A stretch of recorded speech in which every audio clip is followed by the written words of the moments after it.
Hello everyone, this is the Harbinger, this is Wingspan, the Steam Edition, and this is our opening hand. Black woodpecker is a really fun opening bird to have, because he is, I think, the only bird in the game that gives you additional, more than one additional food in the forest. There's of course the ravens also that give you 2 food, but I think he is a really fun one for that. Together with him, I wouldn't mind taking, for example, the brown-headed cowbird, dark junco, maybe. Nah, Eurasian nuthatch is also a bird that gives us additional food, so maybe we take these two, but we don't need... I don't think we need both of them, but this guy is really great for flexible food getting. We do need to have eggs in the grasslands for the second round goal. We need vertebrate cost, that's fine, and eggs in these nests. So this is not too bad. Brown-headed cowbird would be nice if we had somewhere to lay those eggs, and I don't think the blue grosbeak is decent in Oceania, so let's not take that. Do we take our chances at an early Ruff? Ruffs are fun. If you can get this trigger to trigger all 4 rounds, it will give you 14 points of a bird played in round 1, but it also needs you to have 3 cards at hand. You're not spending for other things, so it's something to consider about that. But Omnivore Expert makes it much more likely that we are trying to get the Ruff to be played here, and that also means that it's also easier to play just off the black woodpecker here. I think we're gonna take these 2 boys here and just get really. Do we want the Eurasian nuthatch? I don't know. It at least gives point activations, so that's okay. Yeah. We aren't picking anything we can play in the wetlands there. We could pick the double-crested cormorant, actually. Thinky. That might be better. Pick this guy. Play that out. Then we can draw 2 cards together with the Ruff. I'm not too worried about playing the Ruff immediately. So the plan, we don't really have enough food to play this one first. But we are getting access to a lot of food through the black woodpecker. We are getting access to a lot of food, so we can afford to pick fish every now and then to spend into this guy instead. Yeah, and we can overspend by taking lots of vertebrae. Yeah, I think this is gonna be fine. Do we play the double-crested cormorant before we pick up the Ruff, or do we want to try to pick up this guy fast? I think we want to try to just make sure we get this guy. If we can get up to having 3 cards at the end of all of these rounds, then the Ruff would be worth 16 points from us of the Omnivore Expert for 2 points in of itself, and 12 points from 4 times 3 tucks. So yeah, I think it's just a really good bird for us to pick up. But we aren't playing it until after we have gotten down the black woodpecker and started to make him roll a lot of good food for us.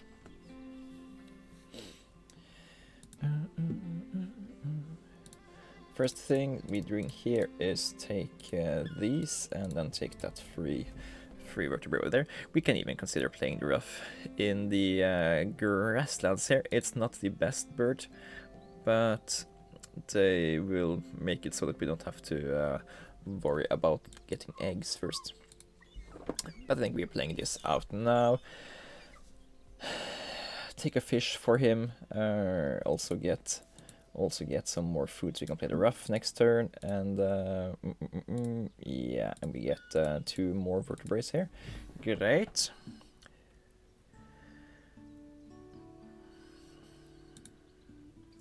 Let's see if we can't get some more birds to play here.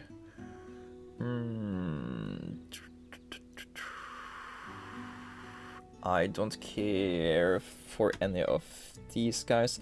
Set this warbler doesn't really affect any of the round angles, so it's just a 4-pointer. Then we just take this rune warbler instead. But it's a little bit early to pick up more bonus cards. We want to have our base advantages down. We have a really good food advantage in the forest, but we don't have an advantage in the grasslands or in the wetlands. So we want to try to find that.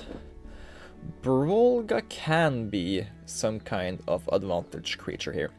We don't want to spend too many turns to pick up the additional cards for the Ruff, and this is an 8-pointer that gives us additional cards at the cost of giving opponent some eggs. I think that's a fine trade-off there. So we play the Ruff out, then we make him lay eggs, and then we play the Brolga, and no, we need to draw more cards. We need to draw more cards so we can make the Ruff pop off. Let's just take this and find out which one of these cards we care the least about. Yeah, we are taking the Snowy Egret and the Fergus Hawk. Both of these are roll for maybe more points birds. I don't really like that. And the American Bittern just can't guarantee that you get the points you want, so that's the decision behind that. And then we get some more birds here we can play. King's Rail is another omnivore bird, so that's great. It makes it easier to consider playing this than the other one we had, than the warbler we had, because this one is just 2 more points and a lot more egg space. Not that we are planning to use all of that egg space, but yeah. Let's push out the Brolga for now. Pay for that with all the food we got for free from the woodpecker, and I think we maybe pick up a fish and an. Let's pick up 2 fish here. That way we can just go through this guy 2 times without wasting the Mormont action. And let's see what we get here. Pine Siskin, Rose-breasted Grosbeak. Take 2 more cards here. Great Tits and Spangled Drongo. Eat a fish. Took some cards. And now I think we are really cruising for towards something nicer. We most certainly have the cards we need for the Ruff to be attacked. And then we just need to find out in which order we play the following cards. Blue Throat is a nice 7-pointer we can put over here for lots of egg space for this round end here, but the opponent doesn't seem to worry too much about that. They do have access to lay a lot of eggs there though, but it actually looks like they want to lay eggs in the wetlands instead. I also think we should consider playing out, for example, the Pine Siskin. Lets us draw more food and took cards here. But we want the card tucks for the Ruff instead, so I don't think that's the thing. Maybe play the Rose-breasted Grosbeak. Do we play this over the Great Tits? They have the same food cost, and they almost have the same action. This is more flexible in the food it gets, but the Rose-breasted Grosbeak is also taking food for us, but they are better. These guys are just as good as taking the dice that aren't vertebrates. So I think the 2 points here get a better say there. Yeah, maybe. But for now, I think we just take these 2 fish, so we can take 2 vertebrates also. Then we can take a nectar and a fish and 2 more vertebrates, and then we can continue to play stuff out. We are running out of a little time here to lay eggs in the grasslands. How are we looking here? We're still the only one that has done it, and we would lose our nectar if we lay eggs now. But if we if we if we play a bird, we will lose out on the 5 points. So I think we draw cards and spend the nectar over here. And let's pick up Australian ibis. It's a good bird. Blue-winged warbler. Let the opponent do that so we can take more stuff. And eat the fish over here. Okay. We should have thought through that a little bit more, but the greed got over me. Let's see. I don't think we can play that. I think we might be done with activating the wetlands, so now we can just dump. Oh, they laid eggs at the end of round. I didn't realize. No.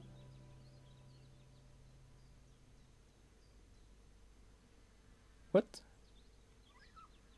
Oh, derp! I gave them the egg. The brawler gave them the egg. I should have thought about that, and I didn't. That's just me messing up. Sorry about that. Apparently I can't think. Let's see.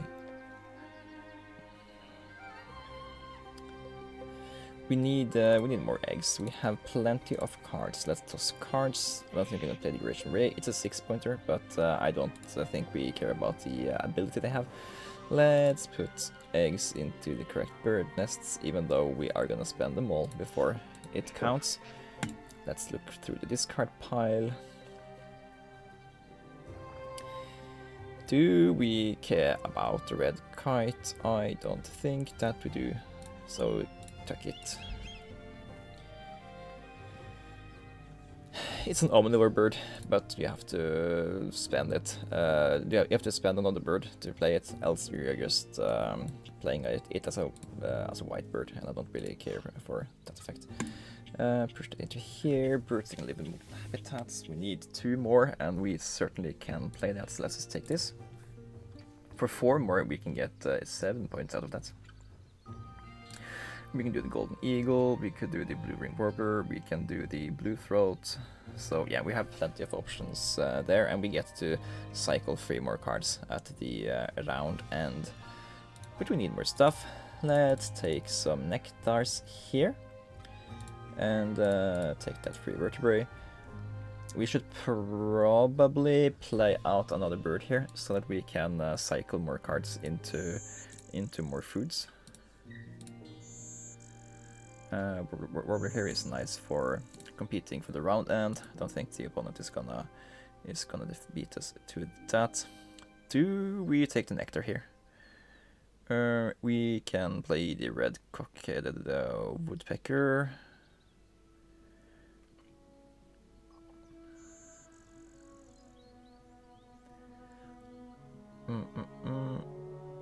I don't think that's the worst thing in the world. We kind of want those. Want those nest types for the next round end goal. So let's do this. Let's see. Nest box builder. I don't know that we have it in us to play 2 more of these. We are already trying to play bird bander out. Let's just take Wetland Scientist. It's already 3 points, and we don't have to worry too much more about that. Let's see. Take this guy. It's too late to play the bronze cupboard. Too late to play these 2 guys, so they are going into the bank. Ooh, this is a 9-pointer. That solves bird bander, so that's great. We can already have it solved in Golden Eagle and Blue Throat, but with this thing we can maybe get it up to 6 birds. That requires us to play three birds next round. It's gonna be hard, but if we can pull it off, it's gonna be very many points because they are very high scoring birds.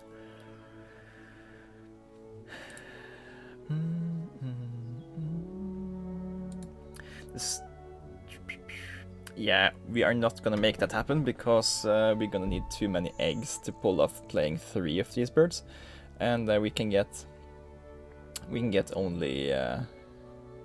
I guess we can get rid of something and play the common buzzard to get another banderbird. But what are we removing from our thing? We haven't played any bad birds, so the common buzzard won't really be doing anything. But yeah, we need to prioritize playing. I think we have 2 more bird plays in us, because we can go here to get 3 eggs. That means we can go 1 bird here and 1 bird either here, here, or here, and that's 3. That's 3 turns. Then we have 2 turns left, and we also need food for stuff. So I don't think we have it in us to do more than that. Do we pull more cards? It's very tempting to pull up the Black Swan. The Black Swan is 6, 7, 8, 9, 10, 11, 12 points in itself, but it needs 2 turns to be picked up and played. So it's kind of a 6-point turn thing. And is that better than just playing one of these birds we already have in our hand? I don't know that it is. Yeah, and we also need to be spending the turns we have to put eggs into these bird nests here. Let's see. Do we care for either of these? I don't think we do. Tuck the European turtle. Of course, there is 2 points from the tucking cards to this guy also. So it's maybe a 7-point a turn to pick up this guy and play it. But we also need the food, so there's also that. Let's see. Let's take this thing. Oh, so many cherries. And if we choose to pick nectars here, we can't really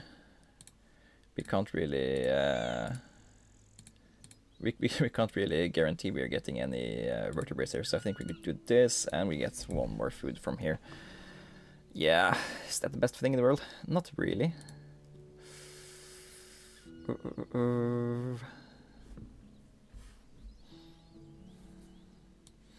play out this thing. Ooh, it's too expensive. We didn't get proper food for any of these birds because I took that fish, so we could reroll and get 1 more fruit. But now, 1, 2, 3, 4, 5. Yeah, if we want to play, all of these birds have a food cost of 3, which makes it really hard to play out any of the birds I want. Actually, maybe the solution is we play out the blue throat, because then we can lay eggs and activate it for a single correct food. Yeah, I think that's the best cost. That way we can also put more eggs into the correct birds. Yeah, I think this is gonna be it. I really wanted to try to find a way to make the Black Swan happen, just because we have the Omnivore, we have the and we don't need to worry about old crests, and we have a lot of high wingspan birds. But I think this is gonna be the better play here. We need 2 more eggs over here, and we also need. So, for every card we turn into, we don't really have enough. We don't really have enough food to play another bird anyway. So I think we spend.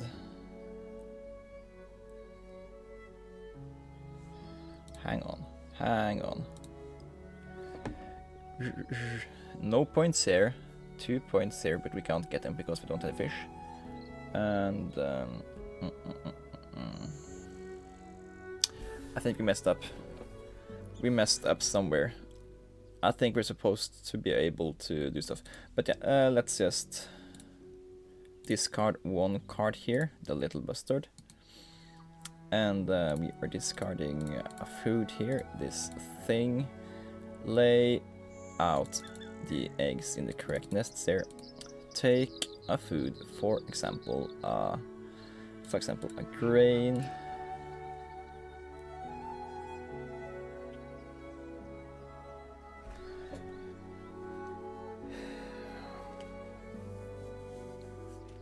So here is an interesting thing. We could pick the Eastern Imperial Eagle here and play it. That's a thing we certainly can do.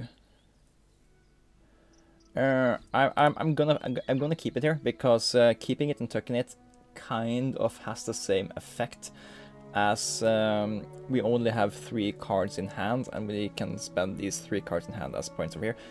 So keeping this or tucking it, it's gonna turn into 1 point no matter what, unless we decide to play it. So the thing is, if we play out this guy over here, and we spend these 3 cards to tuck to him, he's worth 10 points minus 2 points from the egg, so it's worth 8 points. And that feels very great. But then we're also losing out on the 3 points from the Ruff because we can't tuck the cards to him, because we already spent these cards. So in that effect, the net gain of playing this guy is 5 points, because we can't tuck the cards to Ruff, but we tucked into this guy. So the only net gains is the bird feather points here minus the eggs we spent. So it's basically worth 5 points for us in this scenario here. We can get the same thing by just laying eggs, spending him for another egg, and also tucking a card to the Australian Ibis. Then we can still tuck these guys to the Ruff. And does it affect any of the bonus cards? It doesn't. If we had the Rhododentalist instead, it would been or the Falconer, it would been a different take. But yeah. So it's not wrong to play this guy, because this is 5 points plus 3 tucked cards here, which is 8, and we tucked no guys this. While this line is 1, 2, 3, 4, 5 points, and then we can tuck 3 cards to the Ruff. So yeah, I'm just gonna go this route and eat. Oh, playing this guy makes is correct, because if we go this route, we spend the food we have, so we don't have the tiebreaker anymore. That's a very valid point, sir.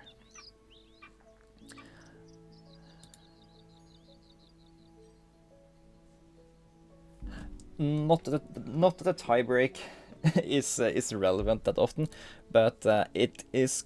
If you have 2 effects that has the same outcome, but one of them leaves you with more food, then that is correct. Yeah. Interesting train of thought here.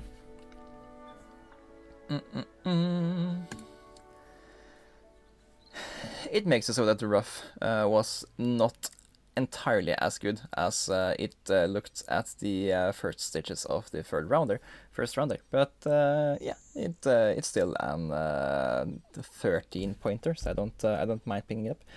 But yeah, let's look at the final scores here. I don't know if I think it's gonna be too good, but I think it's gonna be pretty decent, and 121 is certainly pretty decent. We did a mistake with the Brawl guy costing us 3 points over here, since we gave the opponent an egg that they could so that they tied us for eggs in the grasslands. Kinda regret that, but it's 3 points. We had some activations of the wetlands where we didn't get the cards of the double-crested cormorants. That's also a little bit bad. sequencing there. But all in all, I think we did okay and fine. We could have had more luck with the first with one of the birds put into either the wetlands or the grasslands. We had a lot of luck having access to the black woodpecker earlier, since he gives you so much food over the course of the game that you have a little bit more wiggle room. You can spend extra food to get more eggs, you can spend extra food to get more cards, but you really want to have the first birds in two of your habitats to be additional resource gainers, because that's just very efficient to set up the rest of the game. But nevertheless, we did 121, and I think it turned out to be a okay, interesting game. Hope you guys agree. This has been the Harbinger. Thank you guys for watching, and I will see you guys in the next one. Bye bye.